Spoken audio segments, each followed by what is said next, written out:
Los sube y baja de la economía y la política. Los que dicen y no hacen. Los que se contradicen.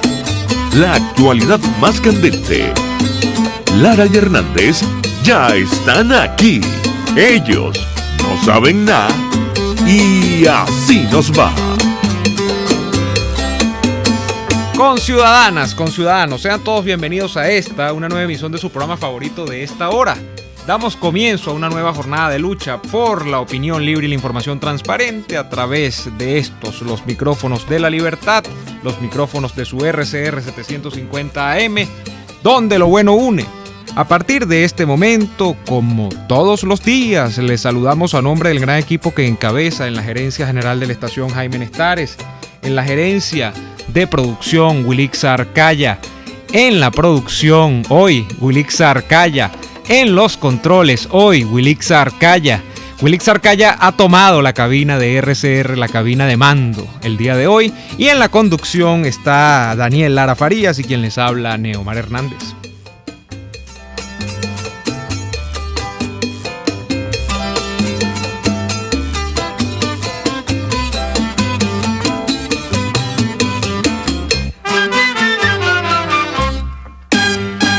De igual modo, les recordamos que pueden sintonizar a través de www.rcr.tv porque estamos en la radio que se ve. También pueden vernos a través de Periscope, nuestra cuenta en Periscope, @RCR750, @RCR750. Saludamos a los amigos de VPI que también retransmiten este programa. Pueden escucharlo a través de su teléfono móvil y pueden sintonizar en diferido a través de lacavilla.com. Daniel, buenas tardes, ¿cómo le va?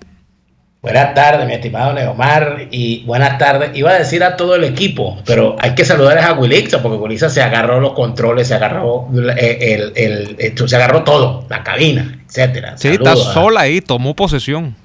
Bueno, saludos a Wilixa y saludos a todo el equipo de RCR que igual trabajan full, porque yo sé todo lo que se trabaja allí. Omar, yo tengo una preocupación grande, debo decir, por hechos que ocurren en Venezuela y que resulta ser que pasan debajo de la mesa. Y desde aquí afuera, yo no sé si es que uno tiene mayor sensibilidad a ciertas cosas, pero ¿a ti no te parece que es un asunto atroz que un gentío muera en una fiesta asfixiado y apisonado por una bomba lacrimógena? Por supuesto que lo es más atroz cuando esto no genera ninguna consecuencias dentro de la opinión pública, porque uno parece que en medio de la tragedia, Daniel, tiende a relativizar las cosas, y entonces hay tragedias que ya no son tan tragedias o son medio tragedias, y entonces uno termina aplicando eso como va viniendo, vamos viendo. Bueno, pero es terrible porque estamos hablando de que, mira, que yo recuerde, yo no veía un caso tan espantoso como este desde el año 2002, cuando el incendio del bar La Guajira en la avenida Baral, de una cantidad terrible de gente. Pero es que en otros países, Neomar, cosas como esta significan un escándalo en la sociedad. Claro. Ocurrió en Argentina en varios locales. Ocurrió en Europa, ocurrido con otros locales donde ocurren eventos como este. Entonces aquí nadie explica nada. ¿Y de dónde sale una bomba lacrimógena en una fiesta, por Dios? O sea, ¿en qué se ha convertido Venezuela para que ocurran barbaridades como esta? La otra cosa, de la cual vamos a hablar el próximo miércoles, y que yo quisiera comentarla hoy, porque es que me parece una de las cosas más espantosas que yo he visto recientemente ante el silencio del país. Un diputado de la Asamblea Nacional, un diputado como Américo de Gracia, ha denunciado que el ELN, Fuerza Guerrillera Colombiana, ha incursionado en la gran sabana de Venezuela, en el estado Bolívar, y ha tomado el control de minas, y ha depuesto a un alcalde, y ha asesinado, secuestrado y desaparecido indígenas y personas que están reclamando la forma atroz como se está tratando la naturaleza y el entorno en medio de esa barbaridad que es el narco minero. Y el diputado Américo de Gracia denuncia eso y el silencio es absoluto.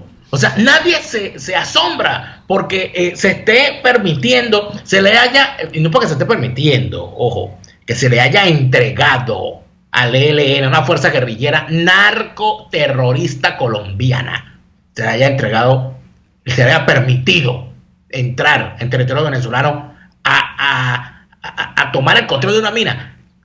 Me van a perdonar, ¿qué vaina es esa? ¿Dónde está la indignación nacional? Neomar, yo no me explico esto.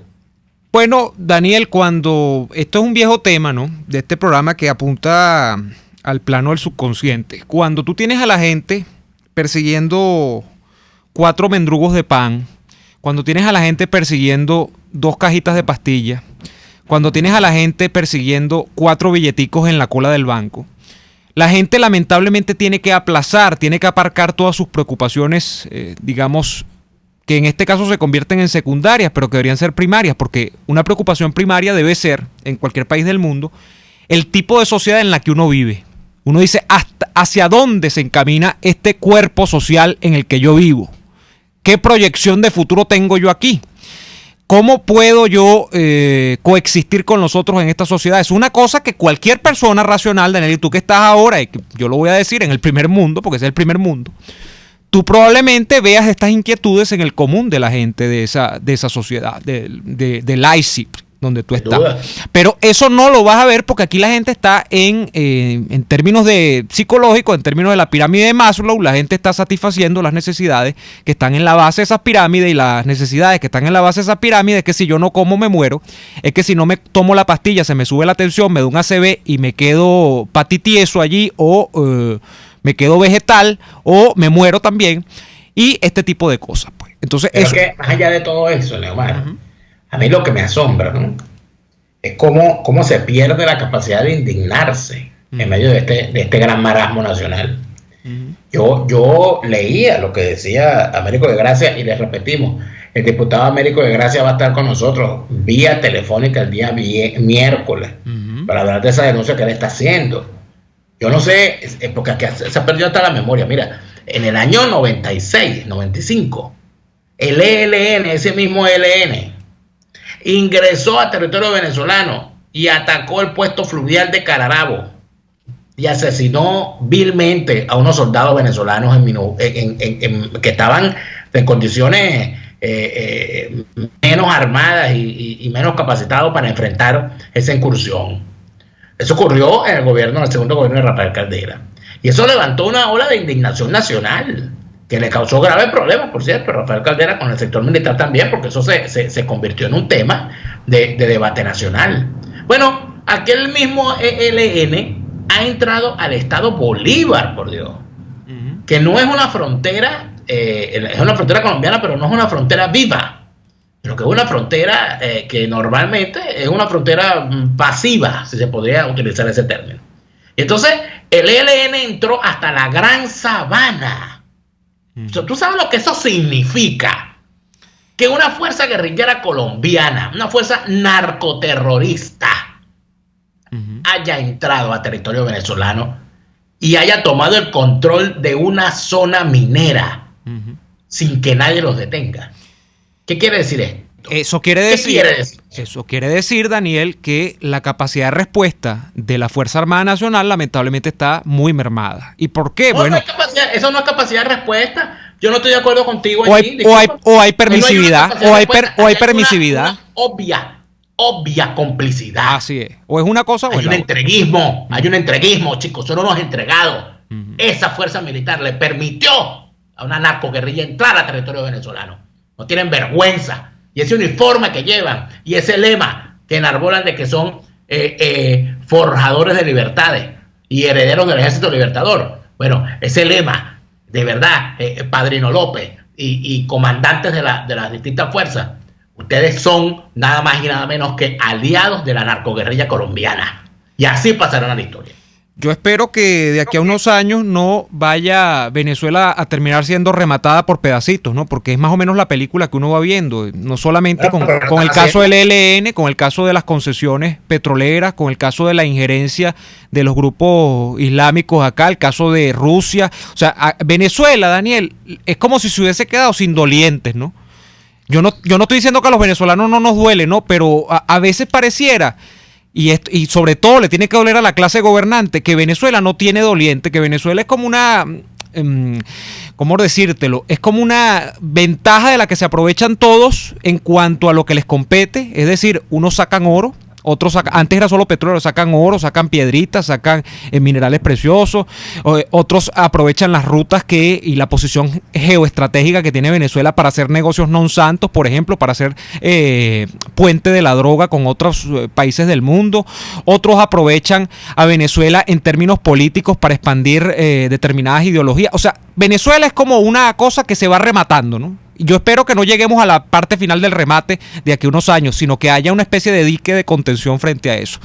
Pero es que cada quien remata la parte que tiene, porque aquí hay unas parcelitas, ¿no? Uh-huh. O sea, parece que los militares venezolanos, esa gente indigna, esos petimetres disfrazados de verde, que hasta el uniforme se lo dejaron cambiar para ponerse el uniforme cubano, por cierto, para empezar por allí.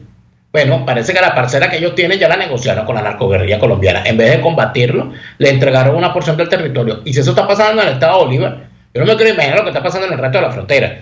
Porque de verdad, yo no me quiero imaginar lo que está pasando en el estado Amazonas o en el estado Apure. Bueno, ahí me imagino ya que gobernará directamente la guerrilla colombiana. Uh-huh. O sea, porque es que no hay, o sea, aquí se perdió hasta el pudor. O sea, y se perdió por completo. Bueno, hablando de un país en remate y antes de ir al corte, un país en el que lamentablemente no hay dolor patrio, y esto sin ánimos de chauvinismo ni nada de ese tipo de cosas, sino en ánimo de un venezolano y de venezolanos que se preocupan por su país. Anda nuevamente Daniel Lara en Venezuela, José Luis Rodríguez Zapatero. Entonces ayer tira una declaración, y hablo de José Luis Rodríguez Zapatero porque lo de José Luis Rodríguez Zapatero evidentemente es negocio ya, ¿no? Y tira una declaración el día de ayer José Luis Rodríguez Zapatero, alias ZP, donde dice que ya se ha reunido inclusive con dirigentes, así lo califica él, de la oposición. Entonces nombra a tres, porque él los nombra. Él dice, bueno, yo me reuní con Timoteo Zambrano, que a final de cuentas yo no sé dónde paró, porque se fue del Nuevo Tiempo para el partido de Leoceni y después se quedó como agente libre, porque de ahí también se fue. Se reúne, dice, según él, con Vicente Díaz, que fue rector del CNE, el rector que mandó a votar en las elecciones del 20 de mayo y que luego no dijo esta boca es mía, pero bueno, a final de cuentas, Vicente Díaz no es que sea, yo no sé a qué partido representa, ¿no? Pero Vicente Díaz se le tenía por rector opositor cuando era del CNE, y menciona ahí sí a un militante de partido de la MUD, que es Luis Aquiles Moreno. Luis Aquiles Moreno es el subsecretario nacional de Acción Democrática, además es diputado de la Asamblea Nacional, y quienes conocemos los intríngulis de Acción Democrática sabemos que donde está Luis Aquiles Moreno generalmente está Henry Ramos Alup, porque Luis Aquiles Moreno... generalmente no, siempre. Bueno, en el 100%, en el 99.9% de los casos, ¿no? Luis Aquiles Moreno es más o menos un representante en negociaciones, en cualquier tipo de reunión donde no quiera participar Henry Ramos Alup, el representante de Henry Ramos Alup. Bueno, pero yo te digo algo, lo que ha trascendido, porque tú sabes que en la Acción Democrática no hay secretos, ¿no? Y normalmente las cosas que se hacen siempre se saben. Sobre todo porque estamos hablando de unos decrépitos que están al bando de la Acción Democrática, que tienen que tener siempre a alguien que les ayude, que les cambie el pañal, que los ayude, todo eso, porque son unos viejos decrépitos, pero no ponen Henry Ramos Alup. Oye, Daniel. Eso es la realidad. Yo no voy a estar aquí callando nada de Omar Hernández, te agradezco. Estoy empezando la semana. Y estoy por la calle del medio. Ok. Bueno, la propuesta que ha hecho el señor Luis Aquiles Moreno sí, es que se haga un nuevo diálogo y que ese diálogo se haga en España.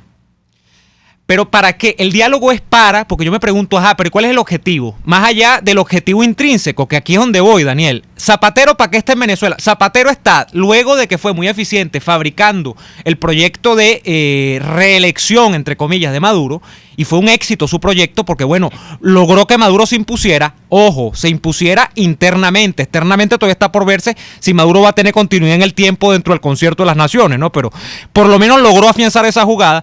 Ahorita creo yo que la jugada de Zapatero es darle cierta gobernabilidad a Maduro, y eso es justamente abarcar este campo exterior que todavía es un poco nebuloso, ¿no? Ver cómo va a establecer Maduro relaciones. Pero ¿cuál es el objetivo, Daniel? ¿Cuál es el objetivo que van a plantear este diálogo ahora? Yo te puedo decir, con el conocimiento que tengo de Luis Aquilio Moreno, que es un personaje bastante gris y que muy poca gente lo conoce en Venezuela, y se le está conociendo recientemente, que si Luis Aquilio Moreno propone que se haga una jornada de diálogo y que se haga en España, solamente hay 3 razones para que esa sea su propuesta. 1, porque se quiere mudar por lo menos por un mes o 2 a Europa. 2, porque quiere ir al Mundial de Fútbol en Rusia. 3, porque quiere que lo brinden, porque él es un borracho, y aparte de eso, un chulo, nunca paga la cuenta. Oye. Y cuando hablo de esto, no lo hago en términos difamatorios. Yo es más, para que lo escuches, porque yo sé que este programa lo escuchan. Luis Aquilio Moreno, yo sé que tú me estás escuchando. Tú eres un malandro, todavía lo has sido. Eres un chulo, toda la vida has sido un chulo. Toda la vida has sido un vividor. Desde que eras dirigente juvenil en la parroquia Los Cortijos del estado Miranda y que hacías política con la tarjeta de crédito que tu papá te sacó. Tú eres un malandro y un delincuente político. Y si te molesta lo que estoy diciendo, te doy el derecho a réplica en este programa para que te defiendas. Si es que acaso eres un político serio, si es que acaso todavía eres un hombre, yo te exijo que le digas al país las barbaridades que estás haciendo a cuenta de esa chapa de diputado que tienes, que te la sacaste gracias a los votos de la gente, que votó arreada gracias a esos arreglos que hicieron en la mesa de la unidad. Tú eres un delincuente político, Luis Aquilio Moreno, y no hay quien te defienda en la política. Y el día de mañana te va a pasar igual que a Timoteo Zambrano, que no va a haber quien te defienda, porque vas a pasar a la historia como lo que eres, como un delincuente político. Dicho eso y dicho que Vicente Díaz negó la reunión con Zapatero, vamos a hacer el corte comercial y volvemos con comentarios, Daniel, de las elecciones de Colombia que se produjeron el día de ayer. Ya venimos con más.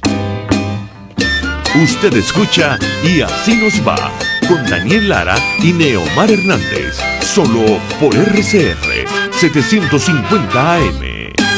Son las 4:18. Puedes seguirnos en nuestras redes sociales.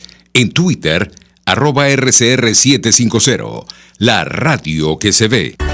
Después del programa siempre me provoca un dulce. ¿Qué mejor que matar el antojo con un rico helado de Il Cuore di Gelato? Los maestros del helado artesanal italiano. Las bajas de azúcar tienen remedio con los ricos helados que preparan en Il Cuore di Gelato. Stracciatella, brownie, amarena, Nutella y un sinfín de sabores impresionantes. Visítalos en el nivel feria del Centro Comercial Multiplaza El Paraíso, frente a las escaleras mecánicas. Il Cuore di Gelato, helados que llegan al corazón.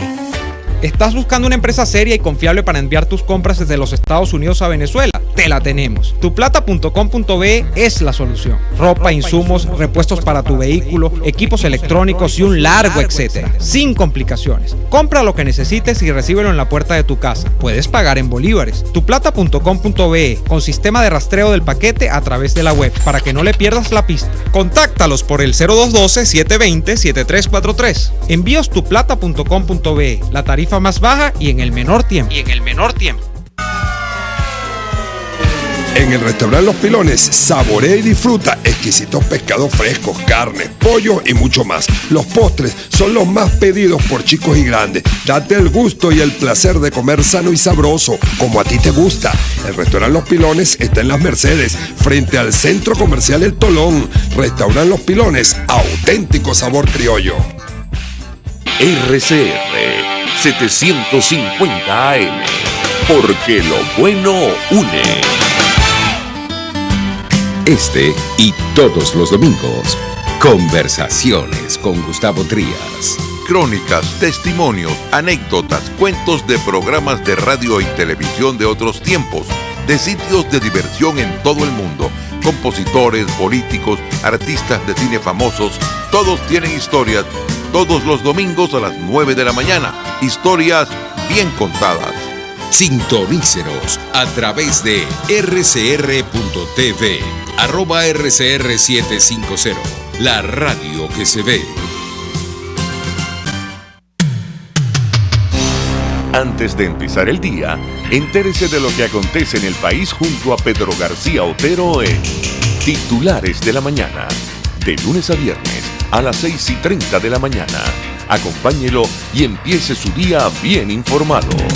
Titulares de la Mañana con Pedro García Otero, solo por RCR 750 AM, porque lo bueno une.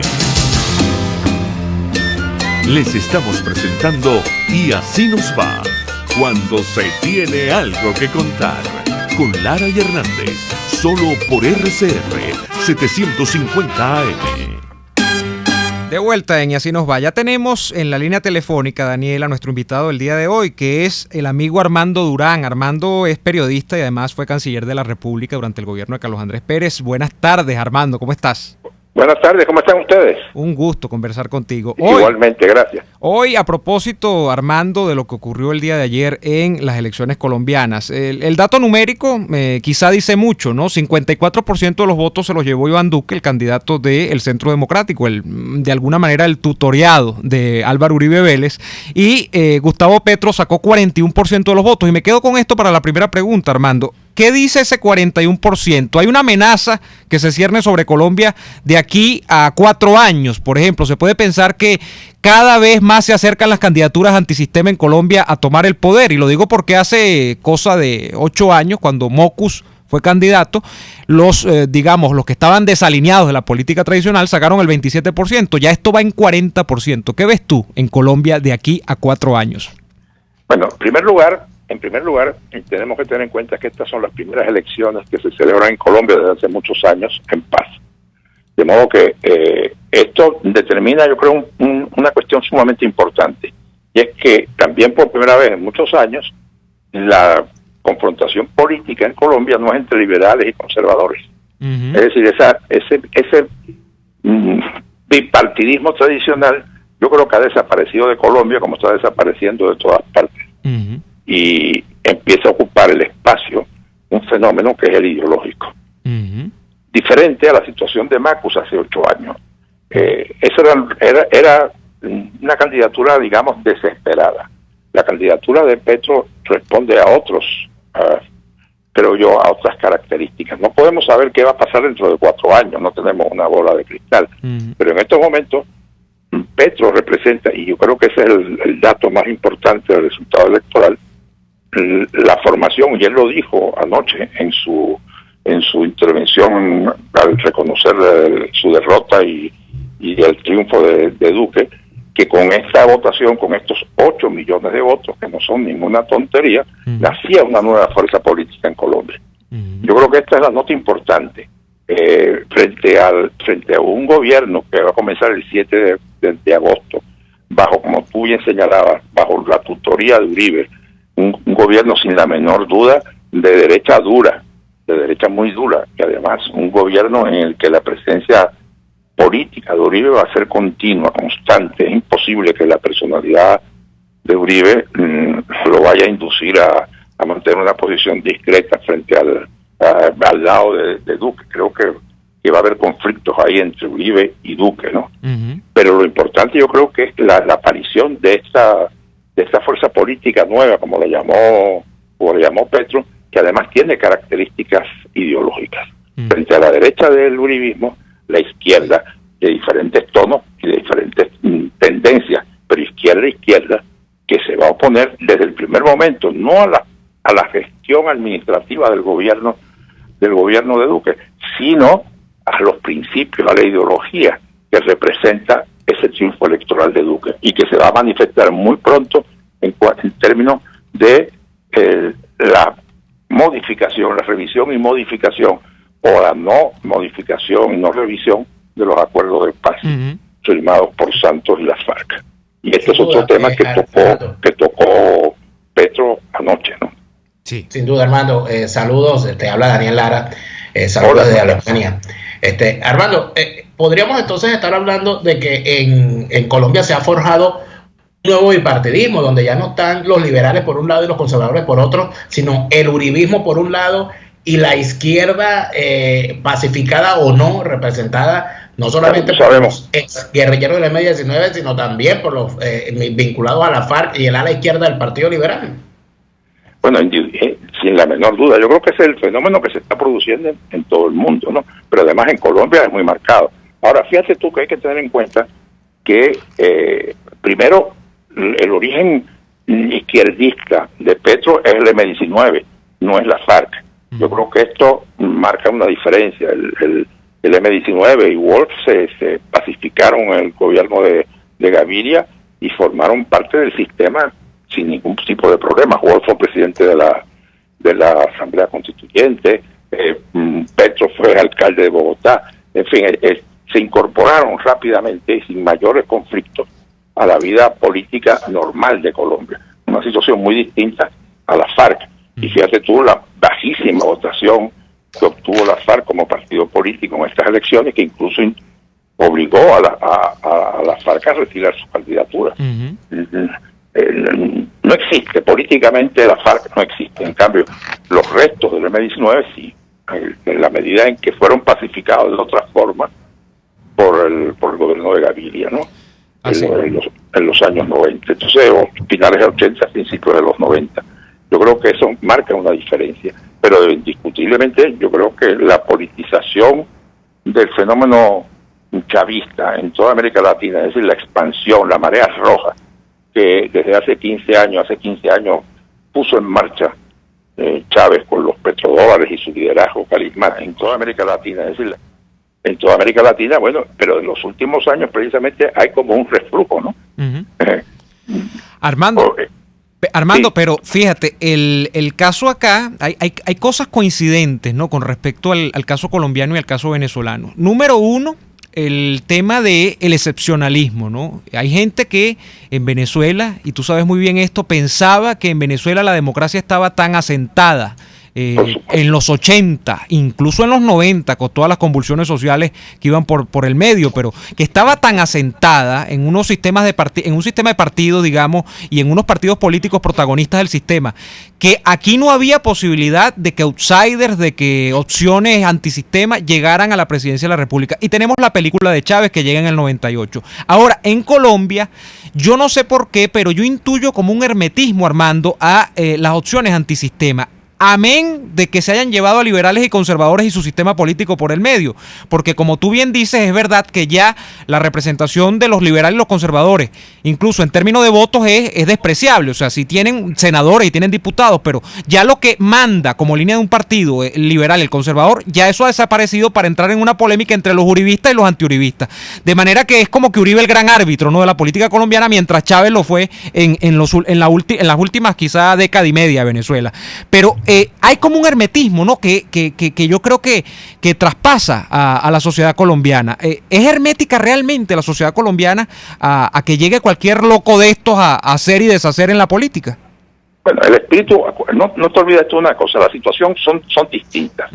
En Venezuela la política se había desideologizado desde hacía mucho tiempo. Ni siquiera cuando la época de las guerrillas se realmente adquirió tonos ideológicos. Acción Democrática y el COPE pasaron a ser partidos de un sistema similar al de Estados Unidos, absolutamente desideologizados y oportunistas, y muy mediatizados por la toma del poder. Eso precisamente produjo, al cabo de varios años, de varios periodos presidenciales o electorales, produjo un fenómeno que es el que le abre las puertas a Chávez, que es sencillamente el autosuicidio, como diría Carlos Andrés Pérez, tanto de Acción Democrática como de COPEI.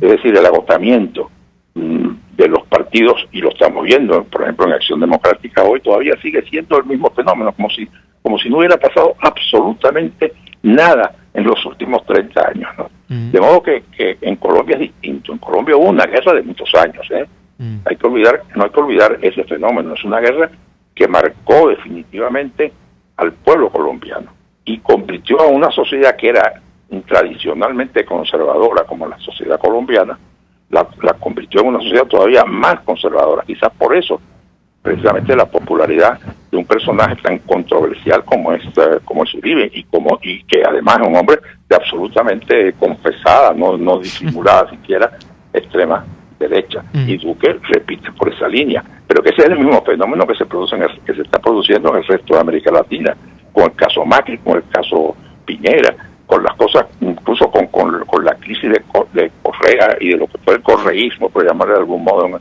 en Ecuador, lo que le está pasando a Evo Morales, por supuesto el caso Brasil, que no tiene, tú sabes, en fin, comparación con nada, ¿no? El tener a Lula, nada más que nada menos a Lula preso y condenado y preso, es un fenómeno político de una envergadura absolutamente inimaginable unos pocos años atrás. De modo que no es que sean herméticas las sociedades, por supuesto que la sociedad colombiana es por tradición muy hermética, sobre todo la gocha, los gochos y los bogotanos son una clase social más que política sumamente hermética y sumamente conservadora.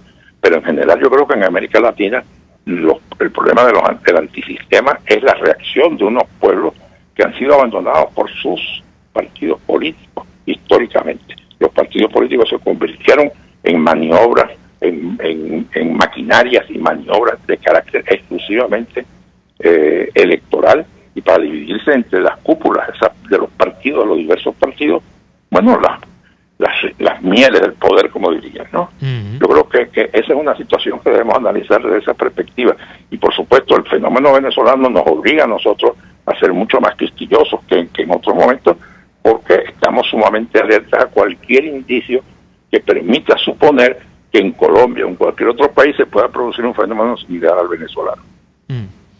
Es realista. Tenemos que hacer la pausa comercial, pero vamos a continuar con Armando. Armando, te pedimos que te quedes en línea. Vamos a hacer el corte comercial y volvemos con Armando Durán a la vuelta de esta pausa comercial. Ya venimos con más.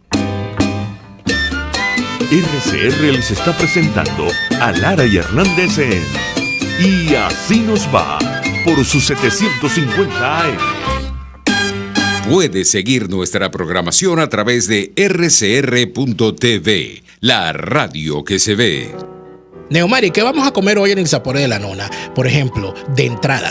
Pues qué más, una deliciosa ensalada César con pollo o camarones. ¿Y de plato fuerte? Un risotto con camarones, champiñón y salsa nápoles. Y el postre, que no se te olvide el postre. Pues qué más, la torta con doble chocolate. En el Sapore de la Nona nunca nos decepcionan. Sus platos son abundantes, frescos y deliciosos. Visítalos en la avenida Victoria, muy cerca de la bomba de gasolina Guayana. Il Sapore de la Nonna, el sabor de Italia en Caracas. Cuando se busca frescura y calidad en frutas y verduras, en Central Madeirense las encontrarás. Por eso, cada día ofrecemos lo mejor de esta tierra a ustedes, nuestros clientes. Visita cualquiera de nuestras sucursales. Te esperamos en Central Madeirense. Son más frescas.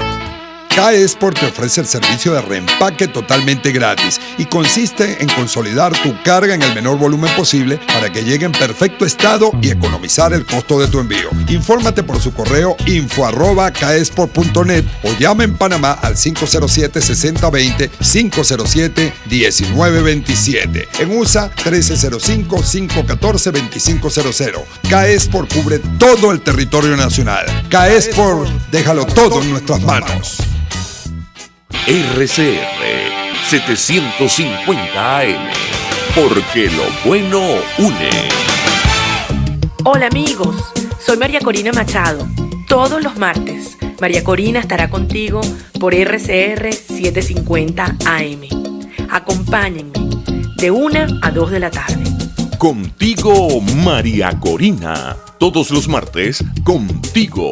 Solo por RCR 750 AM, porque lo bueno une. Estamos escuchando Y Así Nos Va con Lara y Hernández por RCR 750 AM. Bien, continuamos con su programa favorito de esta hora. Estamos conversando con el canciller venezolano Armando Durán sobre los resultados electorales en Colombia.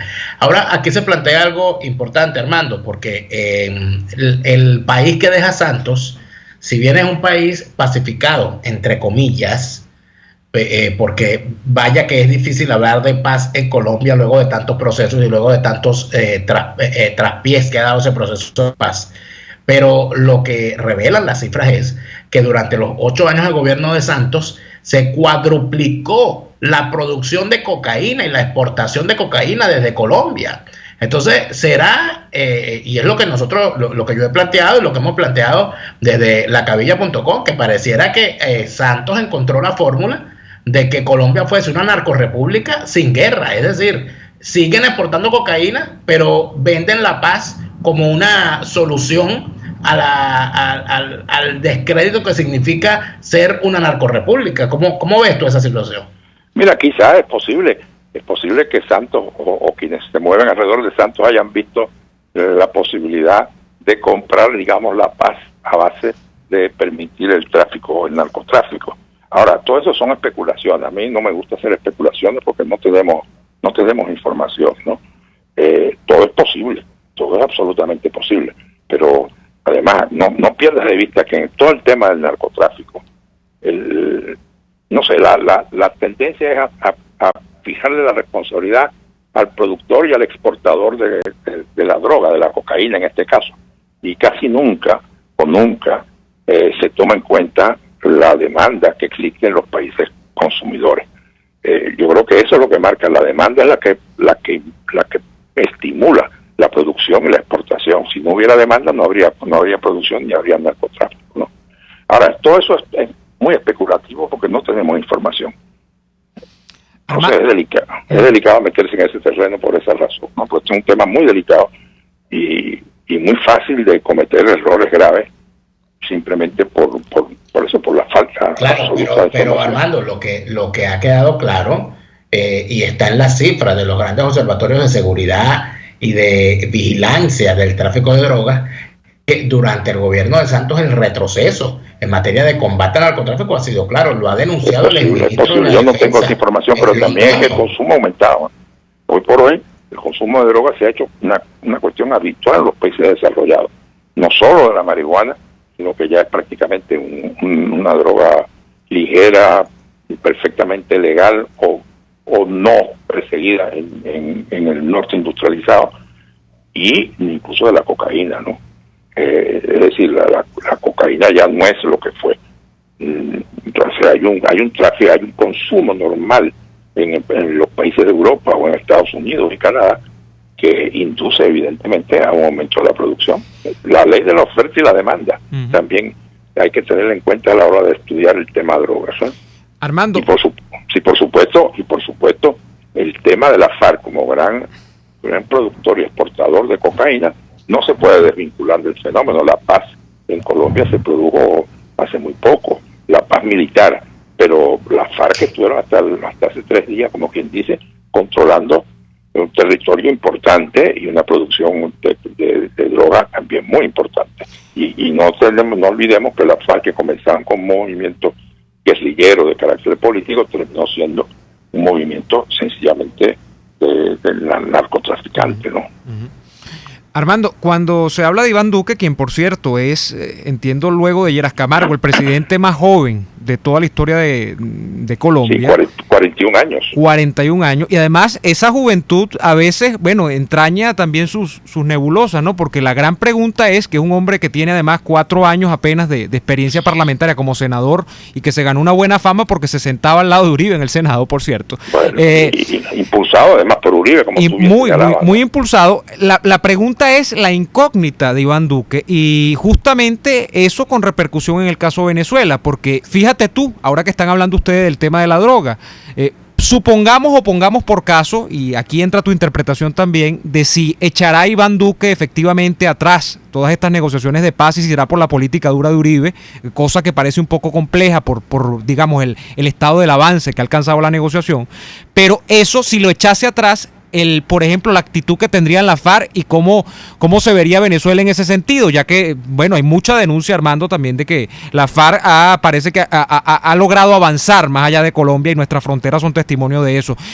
¿Qué crees tú que haría Iván Duque, por ejemplo, con el tema venezolano? ¿Es factible esperar de Iván Duque una radicalización de la política migratoria de los venezolanos respecto a Colombia? ¿Es factible esperar una radicalización en la línea diplomática, realmente factible, de cara a lo que viene luego de la toma de posesión allá en Colombia?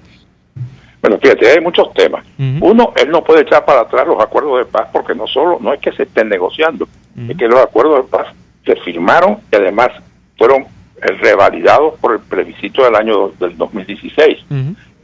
Recuerda que precisamente el retorno de Uribe al primer plano político en Colombia se hace precisamente porque asume la oposición, lo que se llamó el bloque del no, la oposición a la firma de los acuerdos de paz, pero el sí derrotó al no en ese plebiscito.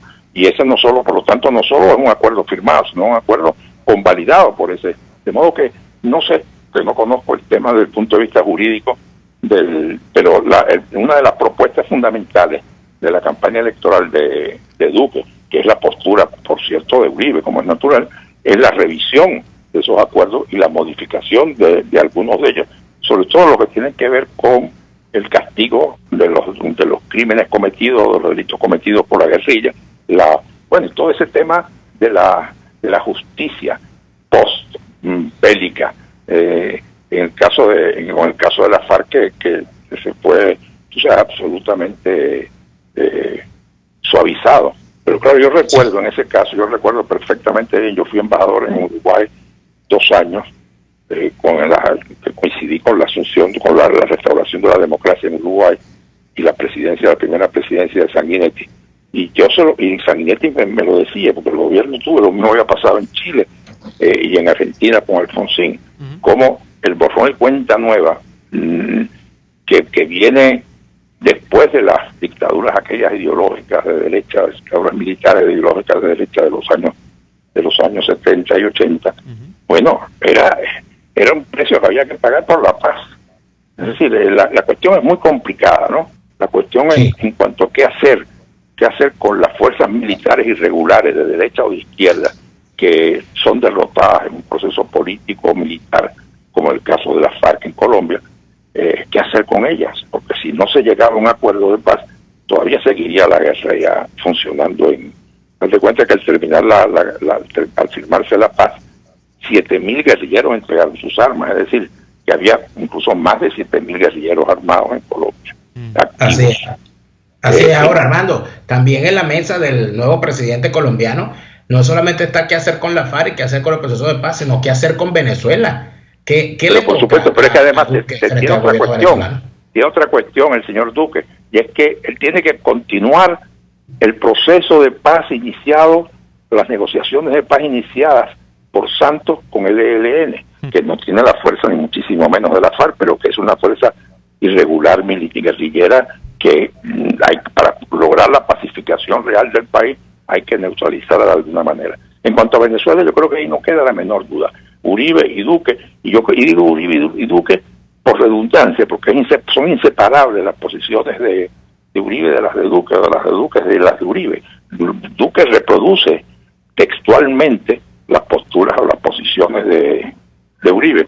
Ahora, la radicalización, yo creo que sí viene una radicalización, pero fuerte, del gobierno colombiano frente a la realidad política venezolana, no en cuanto a políticas migratorias, porque Santos en los últimos tiempos ha abierto mucho el tema de las migraciones, sino sencillamente de la cuestión diplomática y política, en un momento determinado como este, en el que el reflujo de la marea roja iniciada por Chávez ha venido retrocediendo, y el deterioro, pero aceleradísimo, de la imagen del régimen venezolano contribuye a que todo el mundo americano, del norte y del sur del continente, tengan casi como un objetivo político central y común la salida del régimen chavista de Venezuela. ¿Tú sí crees, Armando, del orden democrático? Para concluir, ¿tú sí crees que Duque va a trascender el plano de la retórica y que sí le va a hincar el diente a Maduro en los foros internacionales y que, por ejemplo, aquí poniéndonos a elucubrar y hacer escenarios, por ejemplo, de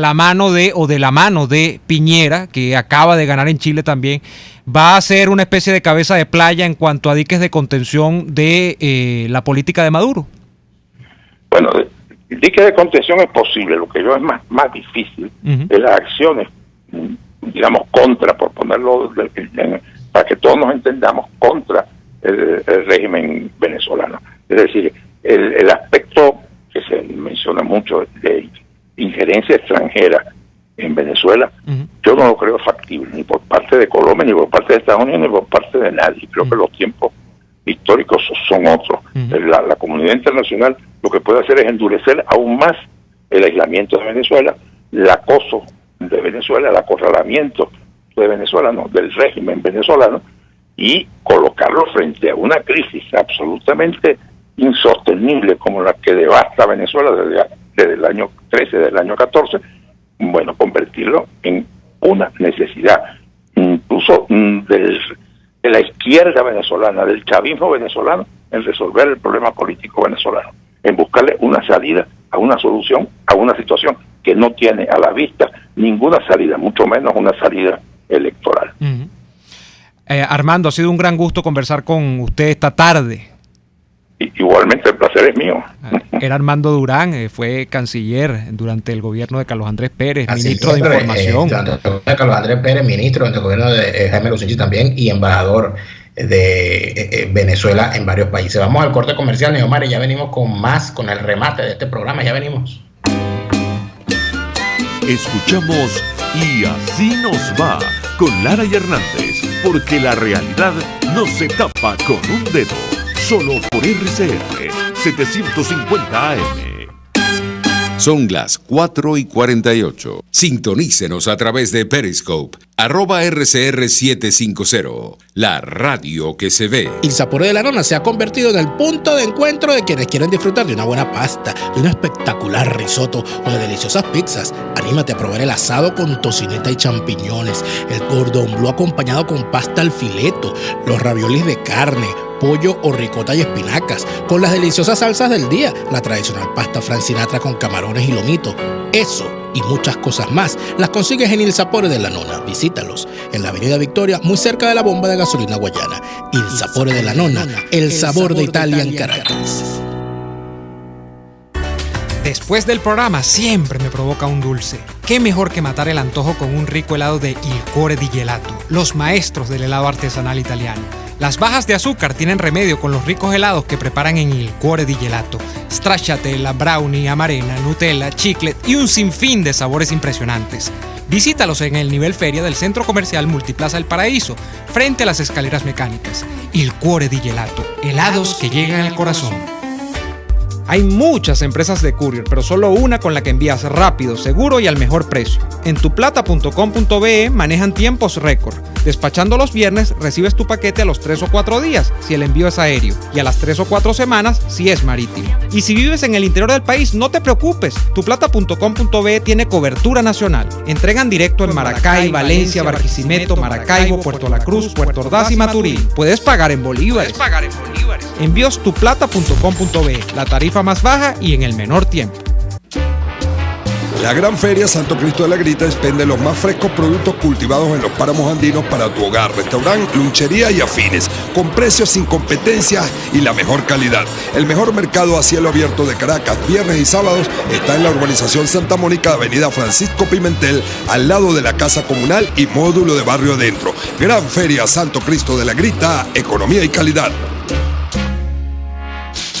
En RCR somos vanguardia. Toda la programación de tu RCR también la puedes seguir a través de la internet. Audio y video en tiempo real. Noticias y mucho más. No te pierdas ni un segundo de nuestra programación. No hay excusa ni cadena que valga para que dejes de escucharnos. Ingresa a rcr.tv, la radio que se ve.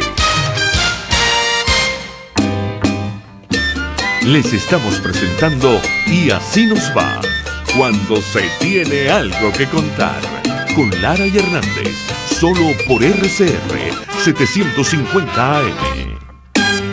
De vuelta, Daniel, antes de darte la palabra, un servicio público. La señora Juliana Cira requiere con urgencia Tegretol de 200 miligramos o carbamazepina de 200, que es lo mismo. También requiere Trileptal de 600 miligramos. Si usted puede ayudarla, comuníquese al número local acá en Caracas, 915-1455. 915-1455, Daniel. Muchos comentarios a través de nuestras redes sociales. Saludos como siempre a los amigos más puntuales, a Betsabe Guerra, Joaquín Lombardi, a Manuel Fernández. Saludo también que me hizo llegar su comentario a través de las redes sociales, a la amiga Ana Raquel Picón, siempre pendiente. Ana Raquel, por supuesto, que estamos siempre pendientes de tu comentario. Igualmente nos hizo llegar un familiar de un viejo trabajador de Radio Caracas Televisión, noticia de su fallecimiento. Voy a buscar mejor el dato para leerlo, porque me parece importante su nota. Estamos hablando del señor Hernández, Federico Aníbal Hernández Pérez me hace llegar la nota del fallecimiento del periodista JJ Hernández Pérez, que era el hermano mayor de Federico Aníbal y que estuvo vinculado mucho tiempo a RCTV. Pues imagínate, en el Observador Creole, cuando era el Observador Creole, luego el Observador fue además jefe de prensa de Maravén y de Radio Nacional de Venezuela. Así que nuestras condolencias al señor Federico Hernández Pérez por el fallecimiento de su hermano y a toda su familia por la sensible desaparición de JJ Hernández Pérez, un valor fundamental del periodismo de Venezuela. Así es. Daniel, yo quisiera antes de despedirnos puntualizar algo, ¿no? Más allá de los comentarios de Armando Durán. Yo ayer pensaba, cuando veía los resultados, que reitero, le dan una ventaja que sí puede ser ostensible a Iván Duque, pero que ese 40%, que por cierto, yo no comparto la tesis de que sea un 40% ni de la izquierda, ni de Petro, ni de completamente de los antisistemas, sino que es una especie de cosa disgregada, porque ahí confluye todo, ¿no? En una segunda vuelta la cosa se polariza y hay gente que simplemente es antiuribista y entonces vota contra Uribe, no es que le guste Petro, ni mucho menos.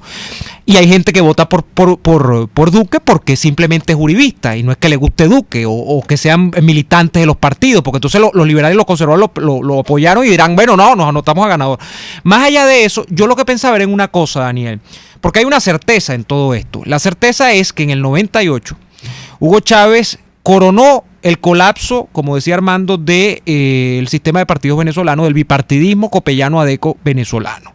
Y esa coronación de Hugo Chávez, bueno, ha traído los lodos que nosotros estamos viviendo. Hay un país devastado. Álvaro Uribe llegó a Colombia, a la presidencia de Colombia en el año 2002, más o menos en torno a la misma, no es la misma polémica, porque, bueno, la raigambre de este problema es distinta, pero hay unos actores que desaparecen, que efectivamente son los partidos liberales y conservadores. Pero luego de 16 años, mira cuál es la cara de Colombia, con todos sus problemas, con su controversial proceso de paz, pero hay un país que es, lamentablemente, el espejo contrario de lo que era la Colombia de los 90, cuando se venían colombianos a Venezuela. Fíjate como el colapso de un bipartidismo y la efervescencia de un líder que a veces algunos pueden calificar de mesiánico, de lo que fuere, termina tan distinto en casos que están uno al lado del otro. Yo digo, es que el tema en Colombia no es el rentismo petrolero, porque Venezuela lo que no ha cambiado es el rentismo petrolero. Seguimos siendo un país rentista, con bipartidismo o sin él, o con chavismo. Y en el caso de Colombia, y recuerda que Venezuela, así como Cuba y Puerto Rico son de un pájaro a las dos alas, decía Martí, Venezuela y Colombia son de un samuro a las dos alas. Y resulta ser que así como Venezuela subsiste su sociedad en función del rentismo petrolero, Colombia subsiste en función de lo que le refleja a su economía el tráfico de cocaína. Eso es una verdad del tamaño de un templo que se puede revisar en las cifras. Entonces, esté Santos, esté Uribe, esté quien esté, ahí está la cocaína. ¿Será Duque quien combatirá el tráfico de cocaína y desaparecerá esa situación en el futuro? No sabemos. Ahora, una cosa antes de irnos al corte, porque yo sé que al estar Willy tenemos que ir, nos va a cortar. El presidente más joven no es Duque, el presidente de Colombia más joven fue Bolívar. Recuerda que es así, 36 años tenía Bolívar cuando en 1819 asumió la presidencia de la República de Colombia, lo que hoy conocen los historiadores como la Gran Colombia. Eso es toda mi precisión histórica. Gracias, doctor. Nos vamos por hoy, volvemos mañana. Por hoy termina Y Así Nos Va. Síganos en Twitter en @YASÍNOSVA, @DeLaraF y @NeoAdolfo. RCR 750 AM. RC